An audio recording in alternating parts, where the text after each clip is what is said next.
Bonjour à tous, soyez les bienvenus sur La Première, il est 13h.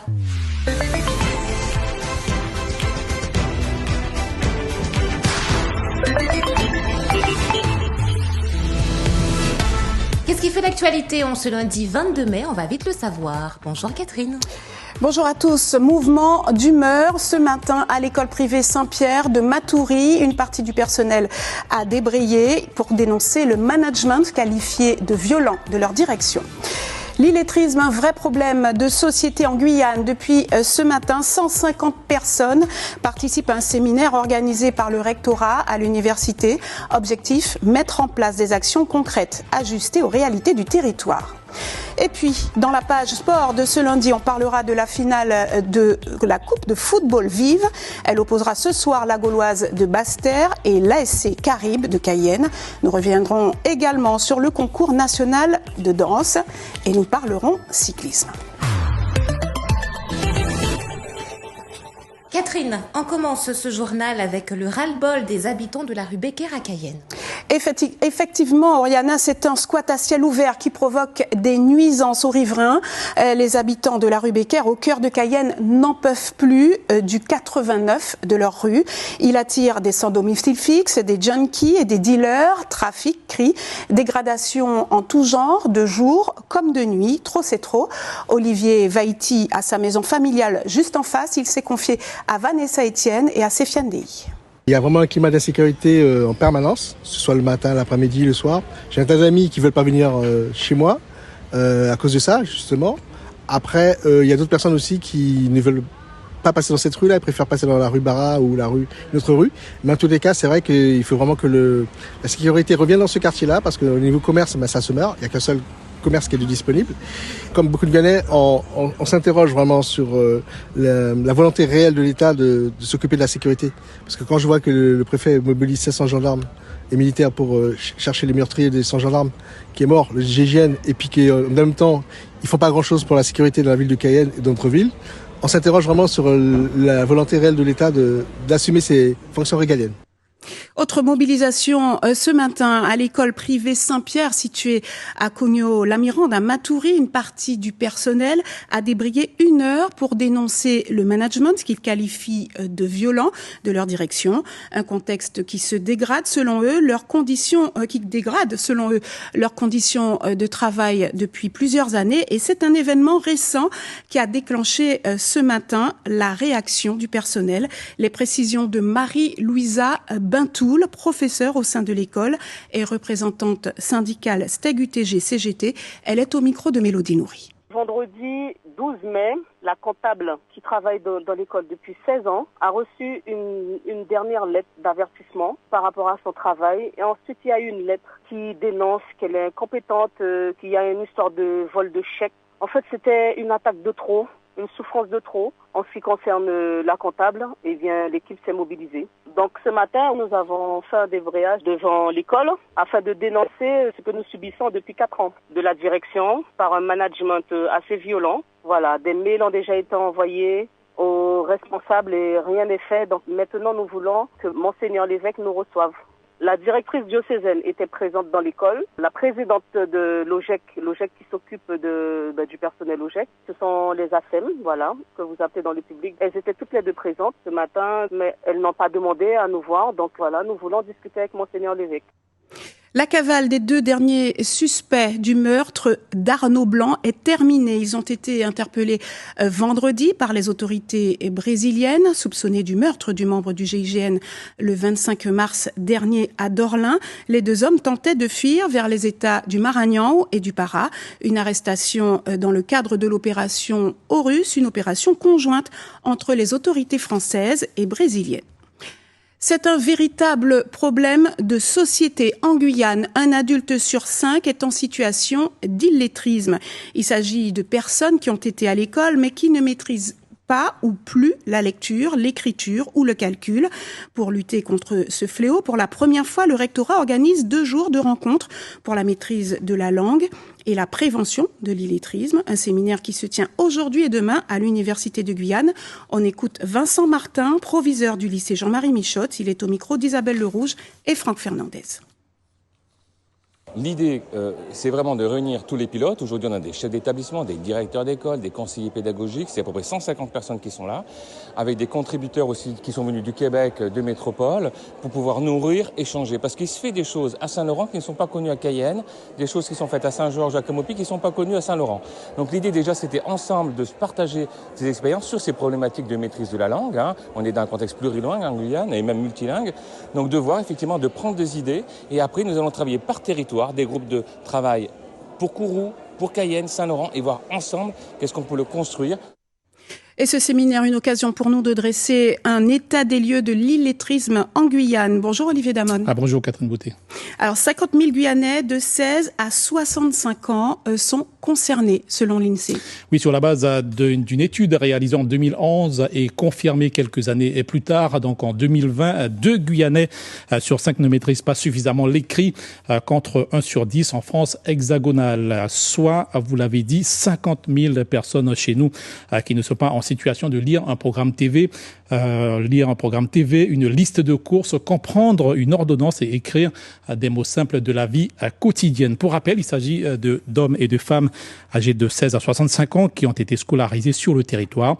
20% donc de la population, un taux équivalent à celui de la Guadeloupe, mais supérieur à la Martinique, 14%. En France hexagonale, le taux d'illettrisme n'est que de 7%. L'illettrisme qui, en Guyane, touche une majorité de femmes par rapport aux autres territoires. Alors les femmes, mais également les étrangers. Oui, c'est simple Catherine, 4 individus sur 5 en situation préoccupante donc à l'écrit n'ont pas le français comme langue maternelle.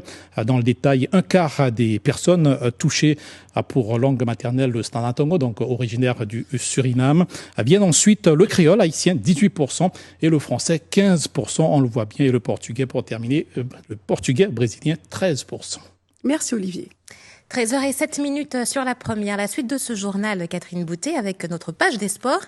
Et on commence avec la finale de la 4e édition Coupe Vive. Oui, elle va bien se jouer finalement ce soir au stade Edmar Lama de Remire-Montjoly. En revanche, le match de classement pour la 3e place a été annulé en raison de la pluviométrie importante d'hier, de cette nuit et de ce matin. Une décision des responsables des ligues antillo-guyanaises tombée il y a quelques minutes. Nickerson Perdius, bonjour. Bonjour Catherine. Alors on a longtemps cru que le match allait être déplacé au stade Chaumette de Cayenne. Et finalement, non.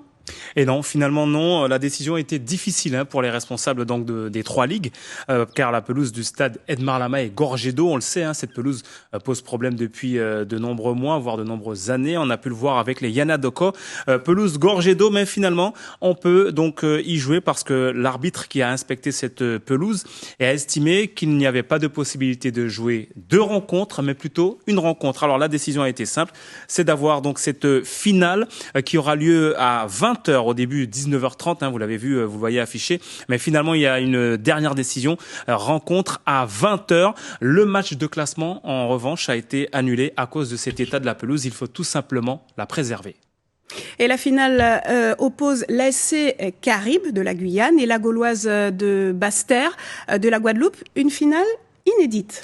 Finale inédite parce qu'on n'attendait pas ces 2 équipes, à la fois la SC Caraïbes qui s'est défait de l'Étoile de Matoury et également côté guadeloupéen, la Gauloise qui était donnée perdante face au Golden Lion de la Martinique, Golden Lion qui a obtenu son titre de champion la semaine dernière. Alors on a donc une finale inédite, un match qui sera ouvert avec d'autres paramètres à prendre en compte puisqu'il y a la fraîcheur des joueurs, ils ont joué donc il y a 2 jours de cela, l'état de la pelouse et oui, il va falloir compter avec cet état de la pelouse puisque l'arbitre par exemple nous disait que ça peut tenir une mi-temps, donc on espère que cette pelouse va tenir puisque la 2e mi-temps risque d'être sur un terrain en mauvais état.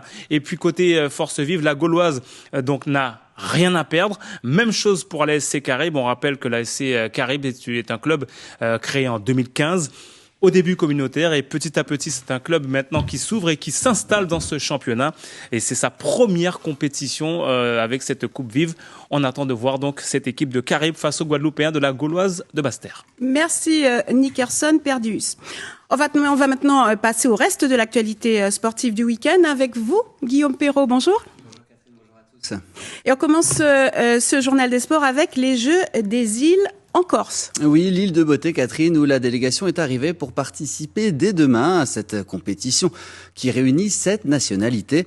Notre comité a obtenu une dérogation pour y participer. Elle regroupe 1200 jeunes athlètes originaires de la Martinique, de la Guadeloupe, de Saint-Martin, du Cap-Vert, des Canaries, de Malte, de Madère et d'Ischia en Italie. 7 disciplines sont en jeu. Écoutez les précisions de Fabrice Prévost, président du comité territorial olympique de Guyane. L'intérêt déjà, c'est de faire voyager nos gamins, de les faire voyager sur des compétitions qui sont quand même internationales, puisqu'on a des pays étrangers qui correspondent uniquement à des îles et des ultra-périphériques. Mais l'essentiel, c'est qu'on puisse partager les valeurs de l'olympisme quand même, parce que c'est quand même des jeux. Et voilà, on fait partager des valeurs olympiques. Et moi, j'ai toujours le petit souvenir des gamins qui sont partis de la Guyane, de 2 disciplines opposées, de disciplines différentes. Et puis à la fin, ils viennent à leur compétition, ils se font des copains, ils partagent des bonnes pratiques. Et on continue avec la sélection de cyclisme. Ça y est, on la connaît. Oui, c'est officiel, on connaît les noms des coureurs et des remplaçants sélectionnés pour représenter la Guyane au championnat de France des comités d'outre-mer les 3 et 4 juin prochains. Ce sera en Nouvelle-Calédonie. Les titulaires, ils sont 7, donc Dylan Will, Myron Stanis, Benjamin Bousquet, Evenson Nicolas, Dave Fromard, William Doxin et René-Yves Thiver. Pour les titulaires, les 3 remplaçants, Catherine, sont Adrien Boyer, Daryl Desbonnières et Mario Jandia. On n'oublie bien évidemment pas Sarah Lechner, c'est la première féminine, celle du Sprint Club de Macouria.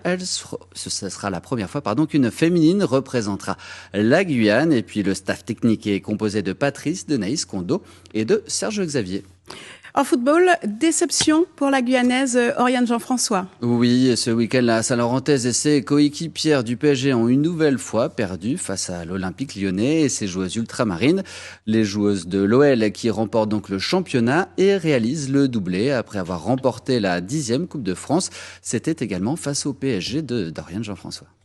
Et on termine avec de la danse au concours national qui s'est tenu ce week-end à Angers où nos jeunes Guyanaises ont brillé. Oui, Catherine, la Guyane parée d'or avec 11 premiers prix remportés.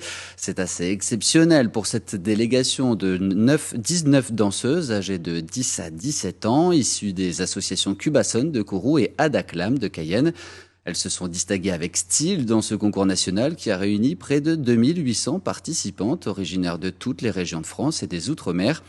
Le jury, composé de grandes pointures de la danse, sont donc décernés à Li Wei Faham, 16 ans, le premier prix national en danse jazz et le deuxième prix en autre style. On l'écoute.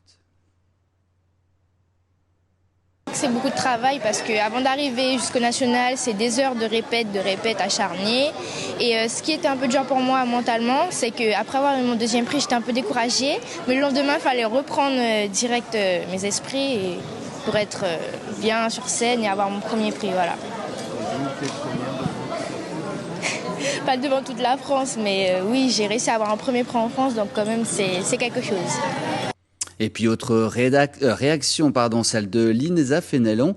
À 13 ans, elle ne danse que depuis 1 an et demi et elle a remporté le premier prix national à l'unanimité et coup de cœur du jury en danse classique. On écoute. L'année dernière, j'avais fait le concours, mais j'ai pas pu y aller en métropole. Mais cette année, j'ai pu et c'était mon premier concours en métropole. J'ai eu un premier prix à l'unanimité avec coup de cœur du jury. Et j'ai bien aimé, c'était super bien. Ça fait déjà 1 an et demi que je fais de la danse et j'arrive déjà à faire tout ça. Quand même, je suis très contente de mon parcours à moi. Je sais pas. Voilà, c'est la fin de ce journal. Que faut-il retenir, ma chère Catherine ? L'illettrisme, un vrai problème de société en Guyane. Depuis ce matin, 150 personnes participent à un séminaire organisé par le rectorat à l'université. Objectif, mettre en place des actions concrètes ajustées aux réalités du territoire. C'est la fin de cette édition. Merci de l'avoir suivi. Prochain rendez-vous avec l'information à 18h en radio avec Olivier Damone. À 19h30, vous retrouverez Lélia Chérubin-Jeannette en télé. Bon après-midi sur nos antennes. À demain 13h.